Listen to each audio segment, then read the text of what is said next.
নবম শ্রেণীর আকাইদুল ফিকার প্রশ্ন এবং তার সমাধান দেওয়ার চেষ্টা করতেছি।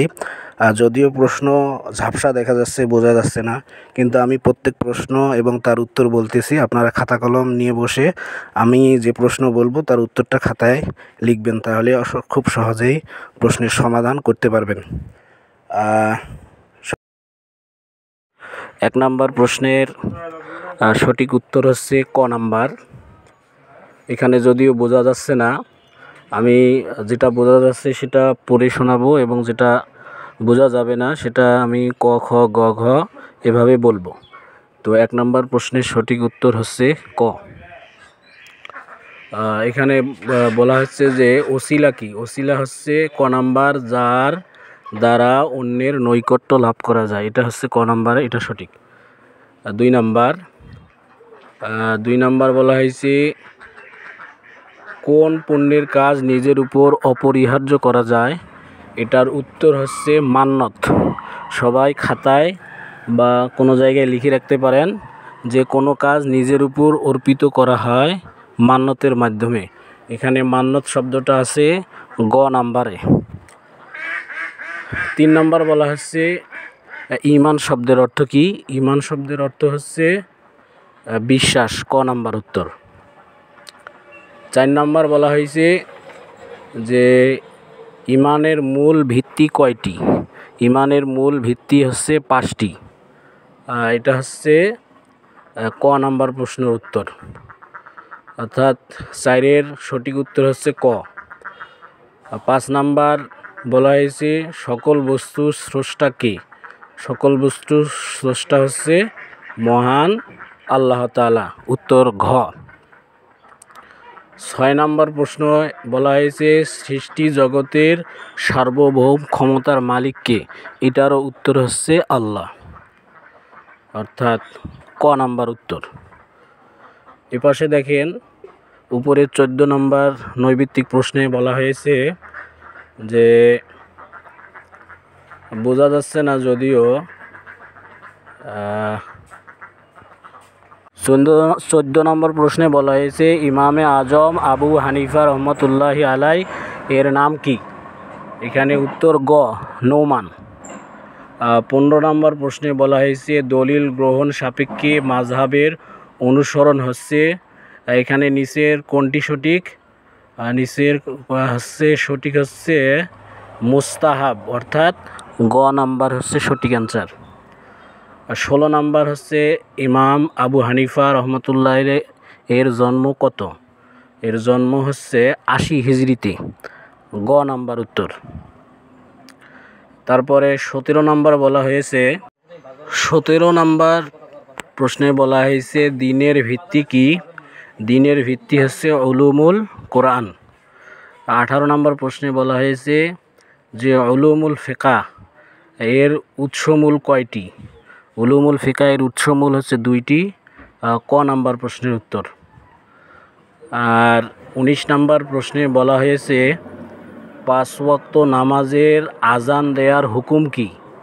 এটার সঠিক উত্তর হচ্ছে সুন্নাত, উত্তর গ, অর্থাৎ 19 নাম্বার প্রশ্নের উত্তর হচ্ছে গ। আর 18 নাম্বার প্রশ্নের উত্তর হচ্ছে ক। সবাই ভালো করে দেখেন, এখানে যদিও প্রশ্ন ঝাপসা, কিন্তু আমি বলে দিচ্ছি এবং টিক করে দিচ্ছি। উপরে দেখেন 7 নম্বর প্রশ্ন। আর 7 নম্বর প্রশ্নে বলা হয়েছে খতামান নাবিয়ুন শব্দের অর্থ কি? এটার শব্দের অর্থ হচ্ছে সর্বশেষ নাবী, মানে খ উত্তর। 8 নম্বর প্রশ্নে বলা হয়েছে হযরত ঈসা আলাইহিস সালাম আগমন করে। এটার উত্তর হবে নিচের কোনটি সঠিক? একদম শেষেরটা, ঘ নাম্বার উত্তর হবে এটা। তারপরে বলা হয়েছে 9 নাম্বার প্রশ্নে বলা হয়েছে যে নবী শব্দের বহুবচন কি? এখানে বহুবচন হবে আল আম্বিয়া, এটা হচ্ছে গ নাম্বার উত্তর। 10 নম্বর প্রশ্নে বলা হয়েছে সর্বশেষ নবী ও রাসূলের নাম। সর্বশেষ নবী ও রাসূলের নাম কি? এখানে উত্তর হবে হযরত মুহাম্মদ সাল্লাল্লাহু আলাইহি ওয়াসাল্লাম, অর্থাৎ ঘ শেষেরটা উত্তর। 11 নম্বর প্রশ্নে বলা হয়েছে কতজন মিথ্যা নবুয়তের আবির্ভাব আসবে? 28 জন। উত্তর খ। 12 নম্বর প্রশ্নে বলা হয়েছে যে খতমে নবুয়ত অস্বীকার করে সে ব্যক্তি কি? উত্তর হবে কাফের, গ নাম্বার। 20 নম্বরে বলা হয়েছে নামাজের ফরজ কয়টি? নামাজের ফরজ হচ্ছে নামাজের বাইরে এবং ভিতরে মোট 13 ফরজ, তাহলে উত্তর হচ্ছে শেষেরটা ঘ, 13 হবে উত্তর। 21 নম্বরে বলা হয়েছে নামাজের নিষিদ্ধ সময় কোনটি? উত্তর হবে খ নাম্বার, সূর্য উদয়ের মুহূর্ত। আপনারা যারা বুঝতে পারতেছেন না প্রশ্ন সবাই লিখে রাখেন, অথবা একটু ভালো করে দেখলে বুঝতে পারবেন। 22 নম্বর প্রশ্ন দেখেন, যে বলেছে কোরআন মাজিদে মোট কতটি তেলাওয়াতে সেজদা আছে? উত্তর হবে 14, অর্থাৎ ঘ উত্তর শেষেরটা। সলাত শব্দের অর্থ কি? এটার সঠিক উত্তর হবে দোয়া, অর্থাৎ দোয়া, ক্ষমা চাওয়া, রহমত ও দরুদ। অর্থাৎ 23 নম্বর প্রশ্নের উত্তর হচ্ছে শেষেরটা সবগুলো হবে। দোয়া অর্থও হয় সলাত মানে, ক্ষমা চাওয়াও হয়, আর রহমত ও দরুদ এটাও হয়। 24 নম্বর প্রশ্নে বলা হয়েছে কিয়ামতের দিন কার ঘাড় সব থেকে উঁচু হবে? উত্তর হচ্ছে মুয়াজ্জিনের। মুয়াজ্জিন হচ্ছে গ নাম্বার। তাহলে 24 নম্বর প্রশ্নের উত্তর হচ্ছে গ। আর রিয়াসাত অর্থ কি? রিয়াসাত এই মুহূর্তে আমি বলতে পারছি না, আপনারা যারা জানেন কমেন্ট বক্সে জানাবেন ইনশাল্লাহ। 26 নম্বর বলে দিচ্ছি। 26 নম্বর প্রশ্নে বলা হয়েছে মদ ও ধূমপান বিবেককে কি করে দেয়? এটার উত্তর হচ্ছে অবলুপ্ত করে দেয়, ক নাম্বার উত্তর। এখানে 13 নম্বর প্রশ্নে বলা হয়েছে ফিকহা শব্দের অর্থ কি? উত্তর হচ্ছে বুঝা, খ নাম্বার। ফিকহা শব্দের অর্থ হচ্ছে বুঝা, আর উত্তর হচ্ছে খ। আপনারা সবাই দেখেন, উত্তর খ, 13 নম্বর। 27 নম্বর প্রশ্নে বলা হয়েছে সুদ কিসের অন্তর্ভুক্ত? উত্তর হবে কবিরা গুনাহের অন্তর্ভুক্ত, গ নাম্বার উত্তর। 28 নম্বর বলা হয়েছে সমকামিতা কিসের অন্তর্ভুক্ত? উত্তর হবে কবিরা গুনাহের, উত্তর গ।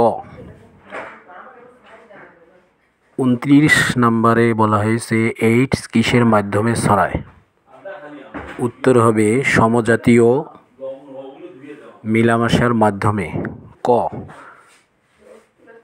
29 এর উত্তর হবে ক। 30 নম্বরে বলা হয়েছে শান্তিময় জীবন ব্যবস্থা কোনটি? উত্তর ইসলাম।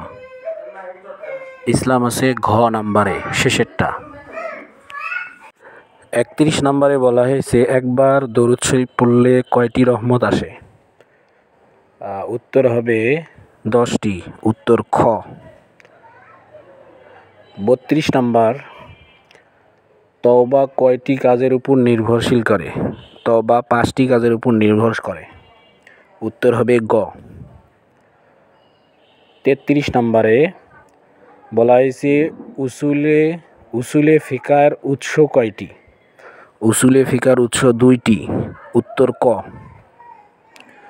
34 নম্বর উসুলে ফিকাহের প্রতিষ্ঠাতা কে? উসুলে ফিকাহের প্রতিষ্ঠাতা ইমাম শাফি রহিমাহুল্লাহ, উত্তর হচ্ছে গ। 35 নম্বর কোরআন ও সুন্নাহর পরেই দলিল হলো ইজমা, অর্থাৎ উত্তর ক। না না সরি, 35 নম্বরে বলা হয়েছে কোরআন সুন্নাহর পরে দলিল হলো ইজমা কিয়াস। ইজমা কিয়াস, উত্তর হবে ইজমা কিয়াস, কিন্তু এখানে ভুল দেওয়া আছে। তাহলে 35 নম্বরের উত্তর ক উত্তর দিবেন। 36 নম্বরে বলা হয়েছে আল উম্মু গ্রন্থের রচয়িতাকে, এটা আমার জানা নাই, যাদের জানা আছে অবশ্যই কমেন্ট বক্সে কমেন্ট করবেন। 37 নম্বরে বলা হয়েছে মাজাজ অর্থ কী? এর উত্তর হবে রূপক, উত্তর ক, 37-এর ক। 38 নম্বরে বলা হয়েছে হাকিকত অর্থ কী? উত্তর হচ্ছে প্রকৃত, 37-এর ক, সরি 38-এর ক, 38 নম্বরের উত্তর হবে ক। 39-এ বলা হয়েছে নসের বিপরীত কোনটি?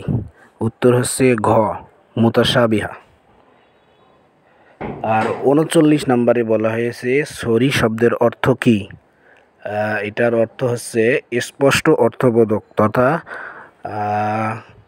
40 নম্বরের সঠিক উত্তর হচ্ছে ক।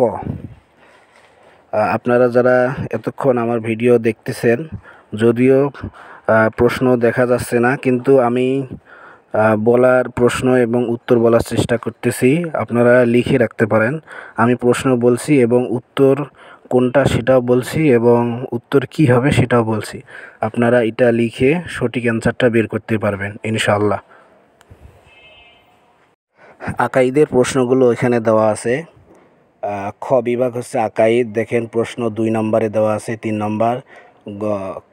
তারপরে গ বিভাগে ফিকা অংশ দেওয়া আছে, তারপরে আখলাক অংশ দেওয়া আছে। আপনারা এই প্রশ্নগুলো দেখে গাইড থেকে খুঁজে খুঁজে বোর্ড প্রশ্নের উত্তরগুলো লিখবেন। আমার ভিডিও দ্বারা কোনোভাবে উপকৃত হলে অবশ্যই আমার চ্যানেলটি সাবস্ক্রাইব করবেন এবং লাইক করবেন, শেয়ার করবেন।